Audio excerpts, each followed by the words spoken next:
Good morning, everyone. It says live in the corner, so that must mean that we're streaming. Very good. It's Wednesday, the 15th of September. It's just before 8 o'clock. You're like a radio presenter, radio DJ, radio DJ Mojo. There you go. Anyway, hope you're doing all right. Um, put the flames out. I'm in self-reflection mode today, just in case you were wondering. Personal narrative. Um, Out in the open, I suppose, because these things are huge learning curves for us as individuals, aren't they? And if I can share a bit of what goes on in my head when I'm attempting the impossible, um, maybe that helps. I don't know, helps me. So yeah, I try and do my best to be agile with my emotions, skillful with my emotions, and not allowing my emotional self to dominate my practical self. Um, because this is a really important thing for us in terms of our well-being, our psychological well-being, our physical well-being. Really, you can see sometimes, and I feel myself sometimes, that tension.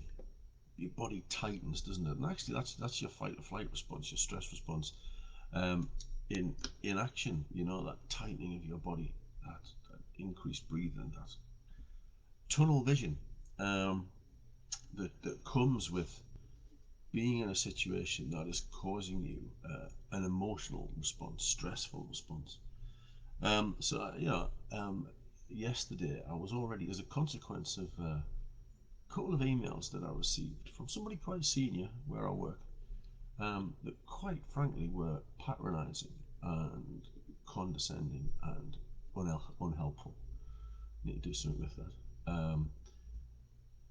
That, I think, had me already in a defensive position.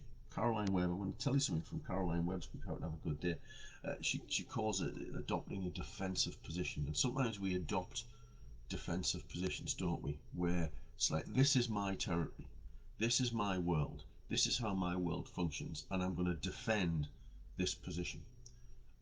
So we get ourselves into these defensive positions, and it's dangerous then to be in these defensive positions, because we're then not receptive. We're not receptive to the world of others. We're not receptive to other ideas.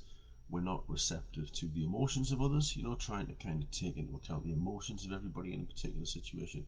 We're not receptive to those things when we're in a defensive position. But anyway, because of these um, emails, I was in this defensive position, I found. And then we had a team meeting yesterday. Um, and we were talking about something where a change was suggested, and a change was suggested to something that meant I was going to have to backtrack and redo some stuff that I'd already done, stuff that in my mind should be done by now. Um, you know, we need this stuff for next week or the week after, but certainly the week after, but I think next week. So I'd done this stuff, and a decision was being made where I was going to have to go back to the stuff I'd already done. It was already out of my head. It's already completed. And I was going to have to change that.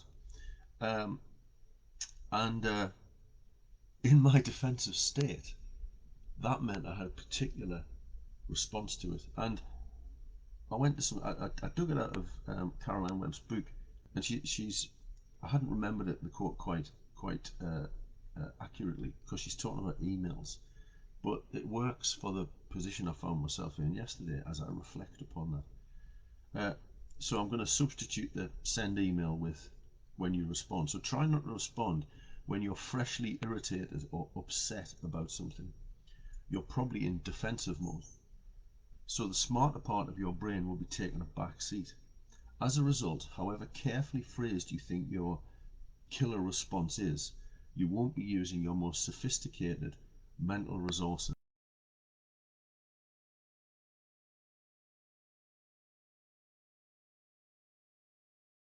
Definitely, without a doubt. Um, Shelley, who I do some work with for Durham County, she talks all the time. It's a really nice phrase about taking a mindful pause. That's what I should have done. I should have took a mindful pause. Instead, I ranted. Um, and then after I'd ranted, which is my problem in meetings all the time, I say very little in meetings. But when I do, it's normally because something has activated an emotional response in me. So I ranted. It was unhelpful. It was unhelpful to everybody in the meeting. And actually, the bottom line is it was unhelpful to me. Okay, so because the reality was when I looked at what I had to go and change, probably took me about 10 or 15 minutes. So it wasn't massive, but it was the principle, I suppose. And we sometimes get caught up in our principles, don't we? You know, as you can probably imagine, I work quite a way ahead. And if this was something I'd done 6 months ago, well, that's ridiculously early, but it wasn't. Anyway, enough about the problem. That's not the issue. The issue is what I should have done was put the flames out, or indeed responded in a different way. Took that mindful pause, and I've been thinking about how I could have maybe responded better. And I think the response might well have been, "Yes, that's a great idea. Let's do that." And in my head, I'm just thinking, "I'll have to take the hit. I'll just have to make these changes. Yes, let's do that. That's a great idea. But could we have such discussions next year earlier than this, so work doesn't have to be repeated if it's already done?" Wouldn't that have been brilliant? Wouldn't that have been absolutely fabulous? Instead, uh, I ranted a bit. And ranting undermines your integrity, I believe. So there you go. Anyway, that's so it's this mindful pause so that you can try and it's getting that hippocampus in front of the amygdala, isn't it? It's kind of getting your thinking brain. It's like, hang on a minute, let's think this through. I'm gonna have to change things now, and I'm gonna have to change this, and I'm gonna have to change that, and I've already done this work, blah blah blah. Instead of thinking, well, actually, it's a good idea, you know, it's a good idea. Um, what's been suggested. Um, so I can't knock the idea, but we should have been having the idea sooner. That's the point that should have been made. That's not the point that came across. Ranty Stephen being worried about himself and having to go back and do some work was the problem. That was the problem. Um, that was the bit. So I think that's important as well. That's important to me. So today's self-reflection. I should have put the flames out, but I didn't. I fanned them. I sat festering for as this conversation was going on, and then responded emotionally. And responding emotionally is never gonna present our best selves. Um, but that's hard, and I do wonder. Again, in reflection, and tell me what you think. I'd love some dialogue. Tell me what you think. Um, maybe there is a time sometimes when you just have to get that out and just say this is actually unreasonable and unfair. And where's the line? That's always the problem with these things, isn't it? Where's the line?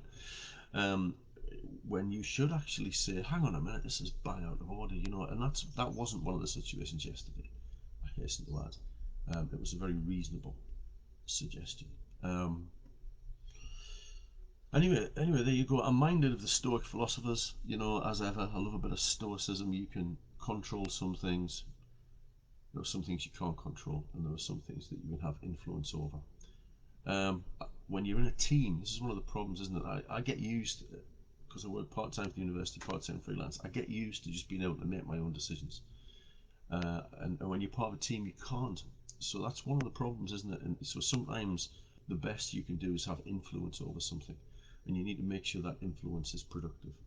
That's a great idea, but can we talk about these type of things sooner next year?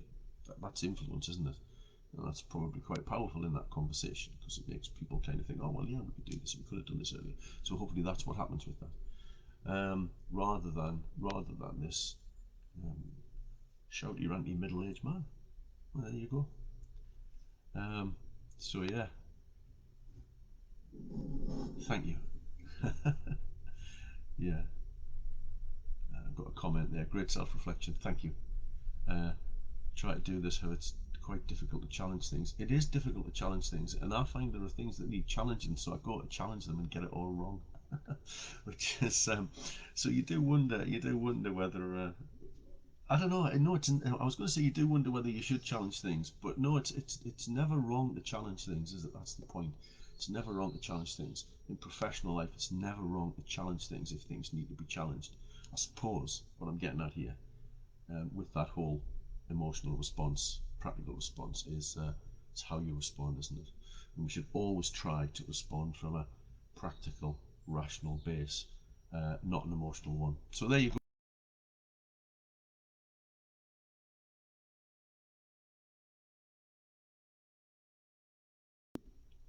Stephen Mordew here, in progress, still. Might get the hang of it. Might get the hang of it eventually, but probably won't. There you go. But trying all the time. Anyway, have good Wednesdays. It's Hump Day. We love a Hump Day, don't we? Because for those of us who work Monday to Friday, um, it's halfway through the week. So anyway, have good days, and we'll see you very soon. Take care. Bye bye.